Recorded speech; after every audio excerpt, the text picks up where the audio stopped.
Bwana Yesu asifiwe sana. Nataka tufungue Biblia kitabu cha Mathayo 3:13 mpaka 17. Kisha tutasoma Mathayo 4:1 mpaka 11.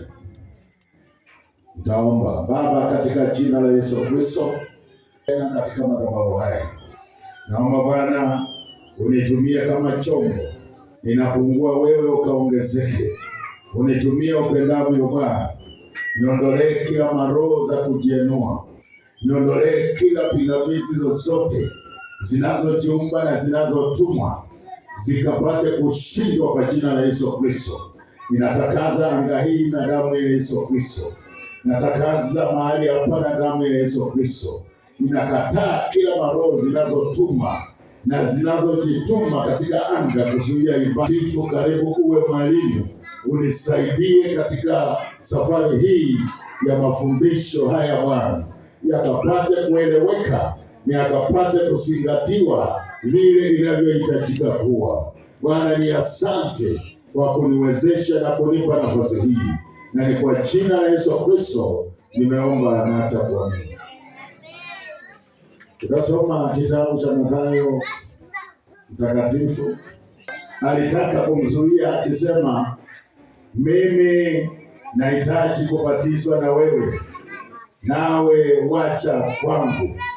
Yesu akajibu akamwambia, kubali hivi sasa, kwa kuwa ndivyo itupasavyo kuitimiza haki yote. Basi akamkubali. Naye Yesu alipokwisha kubatizwa, mara akapanda kutoka majini, na tazama, mbingu zikafunukia. Akamuona Roho wa Mungu akishuka kama ua akija juu yake. Na tazama, sauti kutoka mbinguni ikisema, huyu ni mwanangu mpendwa wangu, ninayopendezwa naye. Mathayo 4. Kisha Yesu alipandishwa na Roho nyikani ili ajaribiwe na Ibilisi. Akafunga siku 40 mchana na usiku. Mwisho akaona njaa. Mjaribu akamjia akamwambia, ukiwa ndiwe mwana wa Mungu, amuru kwamba mawe haya yawe mikate. Naye akajibu akasema, imeandikwa, mtu hataishi kwa mkate tu, ila kwa kila neno litokalo katika kinywa cha Mungu. Kisha Ibilisi akamchukua mpaka mji mtakatifu, akamweka juu ya kinara cha hekalu, akamwambia, ukiwa ndiwe mwana wa Mungu, jitupe chini, kwa maana imeandikwa, atakuagizia malaika zake, na mikononi mwao watakuchukua, usije ukajikwaa mguu wako katika jiwe. Yesu akamwambia tena, imeandikwa, usimjaribu Bwana Mungu wako. Kisha Ibilisi akamchukua mpaka mlima mrefu mno, akamwonyesha milki zote za ulimwengu na fahari yake. Akamwambia, haya yote nitakupa ukianguka kunisujudu.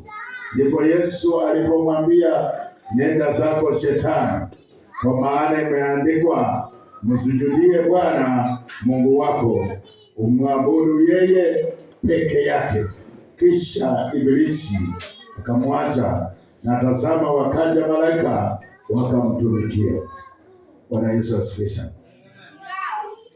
Safari ya Yesu Kristo kwa ministry yake hapa duniani. Bwana Yesu asifiwe sana. Alipofika mwaka wa 30, akaenda kubatizwa katika maji mengi. Akakutana na Yohana. Yohana alikuwa ametabiri kuja kwake. Yohana alikuwa anabatiza njia ya ubatizo wa toba. Na Yesu Kristo alipokuja akafika mahali pale, katika mwambie kwamba inabidi utende hivi, ndivyo manabii walivyotabiri ipate kukamilika. Ndivyo msingi ninaouweka kuanzia huu msingi ambao unaanzisha kanisa ambalo linamwogopa Mungu, kanisa ambalo kuzimu hakutapata kuliona, kanisa ambalo litaendeleza kazi hii. Bwana Yesu asifiwe sana. Yohana alipombatiza Yesu Kristo katika Yordani kwa maji mengi. Bwana Yesu asifiwe sana. Sio kumnyunyizia maji, kwa maji mengi. Alimbatiza Kristo na hakuwa na dhambi wala hakutubu, lakini ilikuwa tu ni mfano kwa sisi. Tutakaposoma tupate kujua ya kwamba hata Kristo alishuka kwa kiwango cha mwanadamu. Bwana Yesu asifiwe sana. Ili watakaoona wajue ya kwamba Kristo hakuwa na kiburi. Je, wewe unayo kiburi unayobadilisha ubatizo na kuanza kuambia watu ya kwamba wasimame kwa bendera? Umetoa wapi? Hiyo ni kiburi. Bwana Yesu asifiwe sana. Yesu Kristo akakubali ule ubatizo, na Mungu akiwa juu mbinguni akatuma Roho Mtakatifu kwa njia ya njiwa. Sauti ikatoka, Yesu Kristo akiwa ameiona, sauti ikatoka ikadhihirisha ya kwamba yeye ni mwana wa Mungu. Bwana Yesu asifiwe sana. Kumbuka kuzaliwa kwake, wale wasomaji nyota walitambua kwamba kuna nyota mahali. Kuzaliwa kwake kulikuwa na utofauti, na hapa kwa kubatizwa kwake Mungu anadhihirisha. Kuna sauti inatoka, maana inasema ya kwamba huyu ni mwanangu nimpendaye. Kumbuka kuna wakati alipokuwa hekaluni alikuwa bado hajabatizwa, na akawaambia watu ya kwamba ndugu zangu na baba zangu ni wale wasikiao neno la Mungu. Bwana Yesu asifiwe sana. Hapo akaanza kujitambulisha ya kwamba anaye baba, na baba aliye naye ndiye aliyemtuma.